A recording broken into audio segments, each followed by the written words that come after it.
இன்னையில இருந்து எண்ணி 6வது நாள் ஓட்டிங் டே.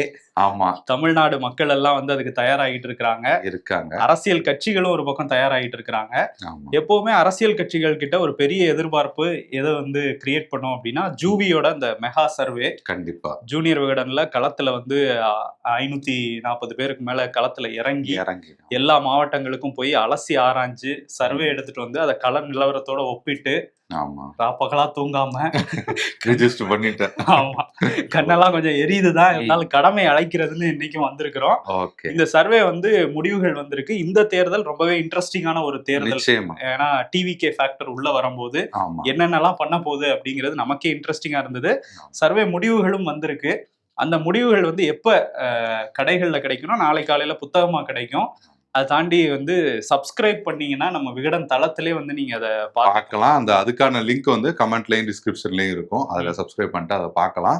நீங்க சொன்னீங்க, அதாவது பொதுவா வந்து அரசியல்வாதிகள் தான் எதிர்பார்ப்பாங்கன்னு. அரசியல்வாதிகள் இல்ல, மற்ற ஊடகங்கள் கூட வந்து விகடனோட சர்வே வந்து ரொம்ப ஆர்வமா பார்ப்பாங்க. மக்களுமே வந்து ரொம்ப ஆர்வமா அதை வந்து எதிர்பார்ப்பாங்க. ஏன்னா ஏறக்குறைய எப்போதுமே வந்து ரிசல்ட்டுக்கு நெருக்கமா ஒரு சர்வே வரும் அப்படிங்கிறதுனால எதிர்பார்ப்பு அப்படிங்கிறது அதிகமா இருக்கு. நிறைய வந்து மிஸ்ட்ரி எல்லாம் இருக்கு, அதனால சம்பவங்கள்லாம் இருக்கு. அதனால நீங்க கண்டிப்பா பாருங்க. லிங்க் கீழே இருக்கு. Welcome to the imperfect show. உங்கள் சத்யாவின் தமிழ் புத்தாண்டு சூப்பர் ஆஃபர். மகளிர் இடஒதுக்கீட்டை நாங்க கொண்டு வந்தே தீருவோம் அப்படின்னு 2023 ஒரு சட்டம் கொண்டு வந்தாங்க மத்திய பாஜக அரசாங்கம். அதுவும் ஏதோ தேர்தலுக்கு முன்னாடியா பக்கத்துலதான் கொண்டு வந்தாங்க. அந்த டைம்ல கொண்டு வந்துட்டு 2024 400 சீட் ஜெயிச்சிருவோம் அப்படின்னு நம்பினவங்களுக்கு மைனாரிட்டி கவர்மெண்ட் தான் கிடைச்சதுனால இப்ப பல சங்கடங்கள் அவங்களுக்கு இருக்கு. நினைச்சதை பண்ண முடியலையே அப்படின்னு சொல்லிட்டு அதுல ஒண்ணு இந்த மகளிர் மசோதா வந்து 2023 வந்து கொண்டு வந்து அது சட்டமா வந்து வரும் அப்படின்னு சொல்லியிருந்தாங்க. எப்போ வரும்னா 2034 வரும்லாம் அந்த சட்டத்துல வந்து சொல்லியிருந்தாங்க. இப்ப என்னன்னா ஏப்ரல் 16 முதல் அந்த சட்டம் அமலுக்கு வந்துருச்சு அப்படின்னு சொல்லியிருக்காங்க. அதுவும் விவாதம் வந்து நடந்துகிட்டு இருக்கு ஒரு பக்கம் இதை பத்தி நாடாளுமன்றத்துல என்ன சொல்றாங்கன்னா, இந்த மகளிர் இடஒதுக்கீடு கொண்டு வரோம் அப்படிங்கிறத நாங்க ஆதரிக்கிறோம் அப்படிங்கிறத தெளிவா வந்து எதிர்கட்சிகள் முன்வைக்கிறாங்க. அப்பையும் அதை வந்து சொன்னாங்க. இப்பயும் வந்து அதுதான் நாங்க ஆதரிக்கிறோம். அதே நேரத்துல இதோட சேர்த்து இந்த தொகுதி மறுவரையறை அப்படிங்கிறது பாஜகவோட அரசியல் லாபத்துக்காக கொண்டு வந்திருக்கிறாங்க. அதிக சீட்ஸ் அவங்களோட மாநிலங்கள், அவங்க கண்ட்ரோல்ல இருக்கிற மாநிலங்கள்ல கொண்டு வந்து ஈஸியா ஆட்சிக்கு வருது, அதிகமா எம்பிஸை வச்சுட்டு சட்டத்தை ஈஸியா நிறைவேற்றிக்கிறது, என்ன வேணா பண்ண முடியும் இந்த மாதிரி நிறைய எம்பிஸை கொண்டு வந்துட்டாங்கன்னா அப்படிங்கறதான் எதிர்கட்சிகளோட குற்றச்சாட்டா இருக்குது. ஆமா, கனிமொழி கூட வந்து சொல்லியிருக்காங்க. பொதுவா வந்து தென் மாநிலங்களோட அந்த தயவே இல்லாம என்ன வேணா பண்ணிட முடியும், அதுக்கான ஒரு ஏற்பாடா தான் இது இருக்கு அப்படிங்கிறத சொல்லியிருக்காங்க. இன்னமுமே நீங்க சொன்ன மாதிரி என்னன்னா, மகளிர் இடஒதுக்கீடு வந்து ஒரு கேடயமா பயன்படுத்தி இவங்க இதை கொண்டு வந்துட்டாங்க. அதாவது இந்த தொகுதி மறுவரை அப்படிங்கிறத கொண்டு வந்துட்டாங்க. மகளிர் இடஒதுக்கீட்டை இங்க ஒரு கேடயமா பயன்படுத்திட்டாங்க அப்படிங்கிற விமர்சனங்களையுமே வந்து முன் வச்சிருக்காங்க. ஆமா, ஏன்னா வந்து இவங்க சொல்றதுன்னா டீலிமிட்டேஷன் இப்படி பண்ணக்கூடாது, இது தவறான முறையா இருக்கு மக்கள் தொகை அடிப்படையில. ஏன்னா பழைய சென்சஸ் வச்சு பண்ணுவோன்னு மசோதால சொல்றீங்க, ஆனா எந்த பாதிப்பும் வராதுன்னு சும்மா வாய்மொழியா சொல்லும்போது ஒரு மாதிரி இருக்கு, சட்டமைச்சர் சொல்றது ஒரு மாதிரி இருக்கு அப்படிங்கிற மாதிரி சொல்றாங்க. இது வந்து அப்படி அதை அட்டாக் பண்ணும்போது, டீலிமிட்டேஷன் அட்டாக் பண்ணும்போது எதை கேடயமா எடுத்துட்டு வராங்கன்னா, மகளிருக்கு வந்து இப்படி பண்ணிட்டீங்களே, இது வந்து வரலாறு மன்னிக்காது உங்களை அப்படின்னு நிறைய கார்ட்டூன்ஸ் எல்லாம் வந்து வந்துட்டு இருக்கு. முன்னாடி வந்து மகளிர் ஒருத்தவங்க போயிட்டு இருக்காங்க, வண்டி ஓட்டுற மாதிரி, பின்னாடி ஒரு பெரிய வெயிட்டா டீலிமிட்டேஷனையும் வச்சு அவங்கள வச்சு கேடயமா பயன்படுத்துற மாதிரி நிறைய கார்ட்டூன்ஸ் எல்லாம் போய்கிட்டு இருக்குது. இப்ப என்னன்னா, ராகுல் காந்தி மக்களவையில பேசியிருக்காரு. அவரை பேச விடாம ஒரு அமளியும் அங்க நடந்தது. அவர் என்ன சொல்றாருன்னா, தென் மாநிலங்கள் அதே மாதிரி வடகிழக்கு மாநிலங்களோட அந்த பிரதிநிதித்துவத்தை குறைக்கிறாங்க, அவங்களோட உரிமைகளை பறிக்க பாக்குறாங்க. இதை என்னைக்குமே எதிர்கட்சிகளான நாங்கள் விடமாட்டோம். அவங்க நினைச்சா கூட இதை வந்து நிறைவேற்ற முடியாது, ஏன்னா அதுக்கான ஸ்ட்ரென்த் இல்ல, 2/3 மெஜாரிட்டி இருந்தாலும் பண்ண முடியுங்கிறதுனால அது பண்ண முடியாதுங்கிற மாதிரி அவர் அங்க வந்து பதிவு பண்ணியிருக்காரு. அதுக்கப்புறம் என்ன சொல்றாருன்னா, மோடியை வந்து டைரக்டா இது பண்ணாம ஒரு வித்தக்காரர் வந்து இருக்கிறாரு, அவர் அப்பப்போ வந்து மேஜிக் காட்டுவாரு, டீலிமிட்டேஷன் மேஜிக் இப்ப எடுத்துட்டு வந்திருக்காரு. இதுக்கு முன்னாடி டிமானிட்டைசேஷன் எல்லாம் எடுத்துட்டு வந்தாரு. பட் இப்ப என்னன்னா, மக்கள் கிட்ட அவர் வந்து பிடிபட்டுட்டாரு, இதுக்கு மேல வித்த காட்ட முடியாதுங்கிற மாதிரி அவர் பேச, அது எப்படி சொல்லலாம்? ஆமா, இதெல்லாம் என்னது? பிரதமர் வந்து என்ன சொல்றாருன்னா, இங்கிலீஷ், ஹிந்தி, சமஸ்கிருதம், உருது, ஏன் இப்ப தமிழ்நாடு தான் நிறைய எதிர்க்கிறீங்க, தமிழ்ல அதுக்கு என்ன பொருத்தமான வார்த்தை இருக்குமோ அதை வச்சு சத்தியம் கூட நான் பண்ணி சொல்றேன்டா, அம்மா சத்தியமா இதனால வந்து எந்த பிரச்சனையும் இருக்காது அப்படிங்கிற அளவுல விளக்கம் எல்லாம் கொடுத்துட்டு இருக்காரு. ஆமா, ஏன்னா வந்து எந்த பாதிப்பும் வராது தென் மாநிலங்களுக்கு, ப்ராமிஸ் தரேன். அதுவும் தமிழ்நாடு எதிர்க்கிறாங்கிறதுனால தமிழ்ல அதுக்கு சரியான வார்த்தை இருந்தா கூட நான் அதை சொல்றேன் அப்படின்னு சொல்லியிருக்காரு. நீங்க எந்த மொழியில வேணா சொல்லுங்க, நாங்க நம்ப மாட்டோங்கிற மாதிரி தான் இங்க ரியாக்ட் பண்ணிட்டு இருக்காங்க. முதல்வருமே அதை தான் சொல்லியிருக்காரு. நீங்க எப்போதுமே உங்களோட சொல் ஒண்ணு செயல் ஒண்ணாதான் இருந்திருக்கு, நீங்க வாயில சொல்றதெல்லாம் வந்து கண்டிப்பா நாங்க வந்து நம்ப முடியாது அப்படின்னு வந்து சொல்லியிருக்காரு. இந்த மசோதாவை திரும்ப பெறணும் அப்படின்னும் சொல்லியிருக்காரு. இதுக்கிடையில வந்து அமித்ஷா அவருமே நேத்து பேசியிருந்தாரு. 59 இடம் உங்களுக்கு கிடைக்கும் அப்படின்னு சொல்லியிருக்காரு. தமிழ்நாட்டுக்கு 59 அப்படின்றாரு. அந்த 59 மாதிரியே தென் மாநிலங்களுக்கு எடுத்துக்கிட்டோம்னா 129 இருக்கு. அது 195 அதிகரிக்கும். அது அந்த பிரதிநிதித்துவத்திலையும் சில புள்ளி சதவீதங்கள் வந்து சதவீதம் வந்து அதிகரிக்க தான் போகுதே தவிர அது குறையாதுங்கிற மாதிரி அவர் சொல்லியிருக்காரு. அந்த பக்கம் அப்படியே ஒரு 600 வருமா? அது போகும். அதுதான், ஏன்னா இங்க 195னா மீதி எல்லாம் அங்கதானே, அது நம்ம பாத்துக்குவோம் அப்படிங்கிற மாதிரி தான் அவங்க போய்கிட்டு இருக்கிறாங்க. சோ இந்த மசோதாவை கொண்டு வர முடியாதுன்னு தெரிஞ்சும் இந்த நேரத்துல விவாதத்துக்கு எடுத்துக்கிறாங்கன்னா இதை வச்சு ஒரு அரசியல் பண்றாங்க அப்படிங்கிறதும் எதிர்கட்சிகளோட குற்றச்சாட்டா இருக்கு. இதுல வந்து ப. சிதம்பரம் வந்து என்ன சொல்லியிருக்காருன்னா, திடீர்னு விஜய்க்கு வந்து பாராட்டுலாம் சொல்லிட்டு இருக்கிறாரு. என்னன்னா, இந்த தொகுதி மறுவரையறை விஷயத்துல எங்க குரலாவே அவர் ஒழிச்சதுக்கு வந்து நன்றி அப்படின்லாம் பேசிட்டு இருக்கிறாரு. சோ இதை வச்சு பெரிய பிளான்லாம் வந்து பண்ணியிருக்காங்க. 2029க்குள்ள கொண்டு வந்துடணும் அப்படின்லாம் வந்து நினைச்சிட்டு இருக்கிறாங்க பிஜேபி. பட் அது வந்து விடமாட்டோம்னு எதிர்கட்சிகள் நின்றுட்டு இருக்கிறாங்க. கண்டிப்பா எப்போதுமே வந்து ரொம்பவே ஒரு காட்டமான விமர்சிக்கிற ஒரு அரசியல்வாதி அப்படின்னா தெலுங்கானாவோட முன்னாள் முதல்வர் சந்திரசேகர் ராவ். அவர் சும்மாவே காட்டமா தான் இருப்பாரு. அவர் இன்னும் கொஞ்சம் கோபப்படுத்துற மாதிரி ஒரு கருத்தை வந்து பாஜகவோட தேஜஸ்வி சூர்யா, பாஜகவோட எம்பி, ஆமா எதிர்கால பாஜகவோட முகம்னா சொல்றாங்க, அதுக்கான 10 பொருத்தங்களும் பக்காவா இருக்கிற மாதிரி அவர் ஒரு கருத்தை வந்து சொல்லியிருக்காரு. தெலுங்கானா மாநில உருவாக்கம் அப்படிங்கிறது வந்து இந்தியா பாகிஸ்தான் பிரிவினை அதோட ஒப்பிட்டு அவர் வந்து பேசியிருக்காரு ஒரு மாநில உருவாக்கத்தை. அதுல வந்து நீங்க வந்து கடுப்பாயிட்டாரு சந்திரசேகர் ராவ். இது வந்து ஒரு தியாகத்தை வந்து நீங்க கொச்சப்படுத்துறீங்க, நீங்க இந்த மாதிரிலாம் பேசலாமா, எச்சரிக்கிறேன் அப்படி இப்படின்னு ரொம்ப பயங்கரமா காட்டமா விமர்சனம் பண்ணி பேசியிருக்காரு. மன்னிப்பு கேட்கணும் அப்படின்ட்டு இருக்கிறாரு. கண்டிப்பா சொல்லியிருக்காரு. ஆமா, அதான் வந்து உங்களுக்கு என்னன்னா, இப்ப தெலுங்கானால ஏற்கனவே ஒண்ணும் கிடையாது, இப்படிலாம் பேசுனீங்கன்னா நீங்க வரவே முடியாதுன்னு சொல்லிக்கிட்டு இருக்கிறாங்க. ஏன்னா அது பல வருஷ போராட்டத்துக்கு அப்புறம், இன்னும் சொல்ல போனா அது காங்கிரஸ் கவர்மெண்ட் எதிர்த்து அந்த போராட்டங்கள் நடந்தது. பல்வேறு தியாகங்கள்லாம் இருக்கு. ஒரு நாட்டுக்குள்ள ஒரு மாநிலம் உருவாகிறதே ஒரு மக்களோட உணர்வுகளே வந்து ஒரு பிரிவினையோட கம்பேர் பண்றது அப்படிங்கிறத கண்டிப்பா கோபத்தை வரதான் செய்யும். ஆமா, இதுல வேற மேற்கு வங்கத்தை 3ஆ பிரிக்கிறாங்க, 4ஆ பிரிக்கிறாங்கன்னு மம்தா வந்து அங்க பிரச்சாரம் பண்ணிட்டு இருக்காங்க. இவங்களால ஆட்சிக்கு வர முடியலன்னு ஒரு பக்கத்தை பிரிச்சு அங்க எடுத்துட்டு போலான்னு பாக்குறாங்கன்னு சொல்றாங்க. அது வந்து தியாகம், வளர்ச்சி. அது வேற பிரிவினை, அது இதுல வராது. பிரிவினையே இல்ல, அது ஒற்றுமை, வளர்ச்சியா? ஓகே. அந்த நல்லா வளர்ச்சி காஷ்மீர், அதான் காஷ்மீர் மாதிரி எல்லா மாநிலங்களையும் மாத்த போறாங்கன்னா இந்த தொகுதி மறுவரையறையிலே சொல்றாங்க. பட் தேஜஸ்வி சூர்யா போனோமா, பிளைட்ல ஏறணுமா, எமர்ஜென்சி எக்ஸிட் பக்கத்துல உட்கார்ந்தோமா, அமைதியா போனோமா இல்லாம எதையாச்சும் ஒண்ணு பேசிக்கிட்டு இருக்குது. கண்டிப்பா. சரி, ஓகே. இன்னொரு பக்கம் வருவோம். மினிஸ்ட்ரி ஆஃப் கல்ச்சர் நம்ம கலாச்சாரத்தை வளர்த்தே ஆகணுங்கிறதுக்காக அவங்க பல தியாகங்களையும் பல வளர்ச்சி திட்டங்களையும் பண்ணிட்டு இருக்கிறாங்க. அதுல ஒரு திட்டம் தான் RSS ஓட 100ஆண்டு விழா. அது வந்து என்ன பண்ணிருக்காங்கன்னா, RSS 100ஆண்டு விழாக்கு மக்களோட பணம் 76 லட்சத்தை எடுத்து இந்தா வச்சுக்குங்க அப்படின்னு சொல்லிட்டு பிரிண்ட் ஆடு அதெல்லாம் கொடுத்து விளம்பரப்படுத்திருக்காங்க. இப்ப இது RTI மூலமா வெளியே வந்திருக்கு. கேள்வி கேட்க ஆரம்பிச்சிருக்காங்க எதிர்கட்சிகள். RSS அப்படி என்ன சுதந்திரத்துக்கு கூட போராடினது இல்ல, பெண்களை மதிக்காத ஒரு அமைப்பு, நீங்க எல்லாம் இவங்களுக்கு எல்லாம் வந்து கொடுக்குறீங்களான்னு எதிர்கட்சிகள் கேள்வி கேட்கிறாங்க. இன்னும் சொல்ல போனா எதிர்கட்சிகள் பொதுவாக்கிற குற்றச்சாட்டு எப்படி இருக்கும்னா, அது வந்து இந்திய அரசால் 2 முறை தடை செய்யப்பட்ட அமைப்பு அப்படிங்கிறது தான் வந்து எப்போதுமே சொல்லுவாங்க பொதுவா. சோ அவங்களுக்கு தடை செய்யப்பட்டதுனாலதான் 76 லட்சம், இல்லைன்னா 7.6 கோடி கூட கொடுத்துருப்பாங்க. மேற்கு வங்கத்துல அரசியல் களம் வந்து ரொம்ப பரபரப்பா தான் இருக்கு. அங்க வந்து போன வாரம் கூட நாதியா அப்படிங்கிற அந்த மாவட்டத்துல ஒரு கச்சா பாம், க்ரூட் ஆயில்ல செய்யப்பட்ட ஒரு பாம் வந்து ஒரு பள்ளியோட மேல, அந்த பள்ளி கட்டடத்து மேல வீசப்பட்டதாலாம் தகவல் வந்தது. ஆனா நல்வாய்ப்பா யாருக்கும் எந்த காயமோ எந்த பாதிப்பும் இல்லை.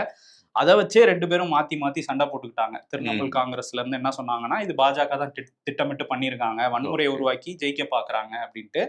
இந்த பக்கம் பிஜேபியில இவங்க ஆட்கள் தான் அதை பண்ணியிருப்பாங்க, இவங்க தான் வன்முறையை உருவாக்குவாங்கன்னு ஒரு சண்டை போயிட்டு இருந்துச்சு. இப்ப மம்தா வந்து பிரச்சாரத்துல என்ன சொல்லியிருக்காங்க அப்படின்னா, மேற்கு வங்கத்துல பல இடத்துல பாஜகவே வந்து குண்டு வைக்க போறாங்க, குண்டு வச்சுட்டு ஒரு வன்முறையை வந்து கிளப்ப போறாங்க சொல்லியிருக்காங்க. ஆமா, கிளப்பிட்டு அவங்க வந்து எண்ணெயை வச்சு விசாரிக்கிறோம், அதை வச்சு விசாரிக்கிறோம்னு இவங்களே ஒரு நாடகம் ஆடி இங்க ஜெயிக்க பாக்குறாங்க. பட் மக்கள் எங்க பக்கம் தான் அப்படிங்கிற மாதிரியும் பேசியிருக்கிறாங்க. ஆமா. அடுத்து வந்து தமிழக பாஜகவோட முன்னாள் மாநில தலைவர் அண்ணாமலை வந்து காட்டமான சில கேள்விகள் எல்லாம் வந்து கேட்டிருக்காரு. யார நோக்கி?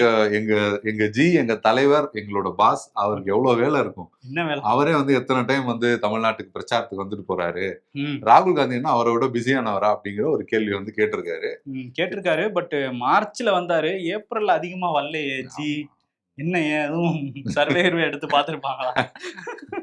அது தெரியல. ஆனா பொதுவாவே தேர்தல்னா நீங்க கையில பிடிக்க முடியாது அப்படிங்கிற மாதிரி.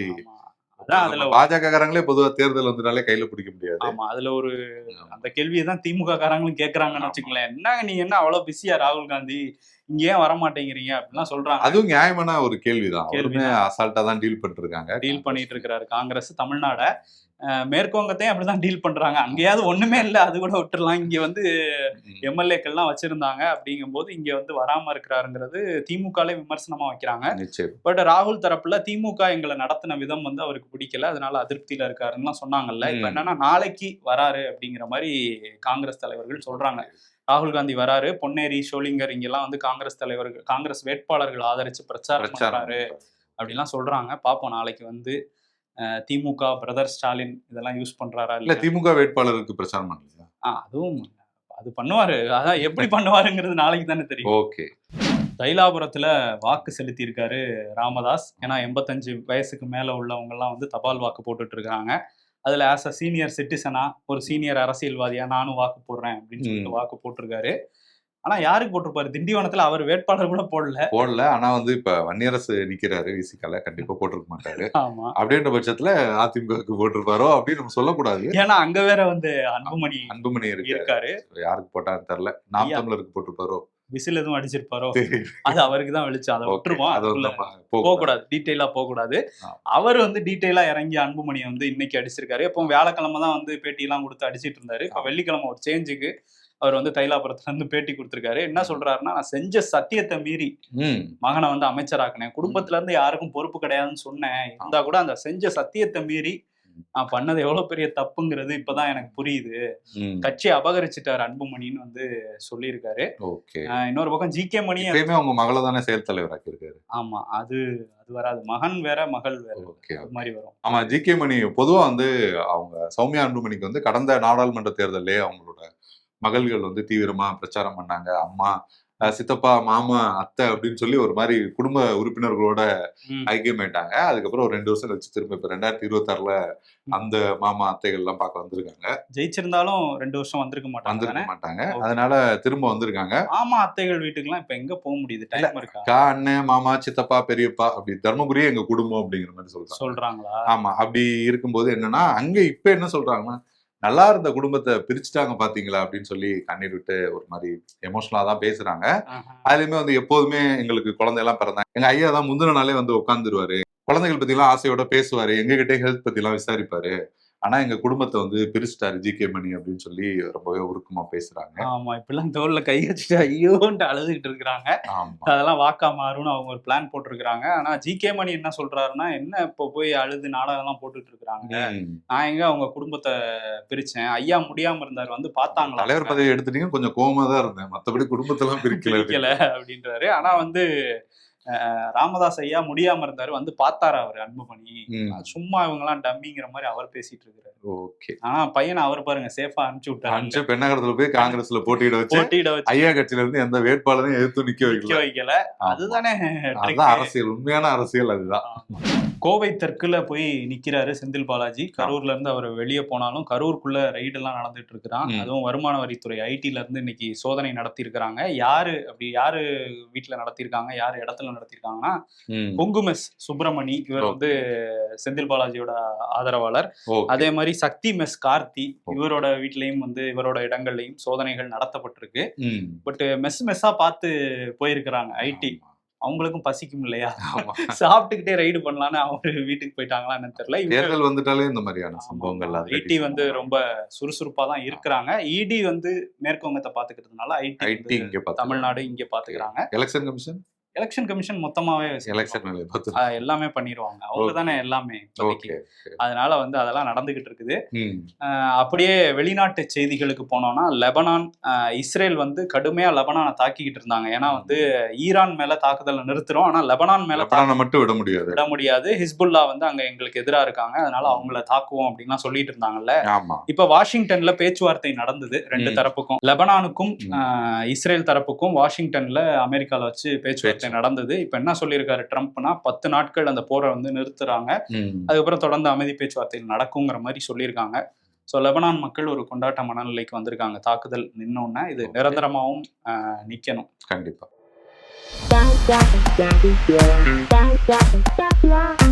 ஃப்ரெண்டு சொல்றாராம், என் கஷ்டம் உனக்கு கூட தெரியல. அதுக்கு ஃப்ரெண்டு என்ன சொல்றாரு, எனக்கு எப்படி தெரியும், நீ தான் ஸ்டேட்டஸ் வைக்கலையே. Summer to people. ஆமா, வந்து வெயில் பொழக்குது, அதுக்கு வந்து ஆரம்பிக்கவே இல்லை, அதுக்குள்ள அலறன்னு சூரியன் சொல்லுதான். ஓகே.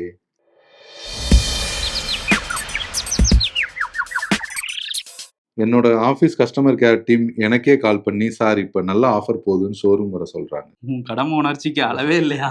எல்லா நம்பருக்கும் கால் பண்றது. அளவுக்கு மிஞ்சினா அதே குழம்புதான் நைட்டுக்கும். அடுத்த நாள் காலைக்கு வைக்கிறாங்க. அரசியல்ல இதெல்லாம் சாதாரணமாப்பா. அவார்டு இன்னைக்கு நியூஸே கம்மி. யாரு கொடுக்கலாம்? யாரு கொஞ்சம் பெரிய சம்பவமா பண்ணிருக்காங்களோ.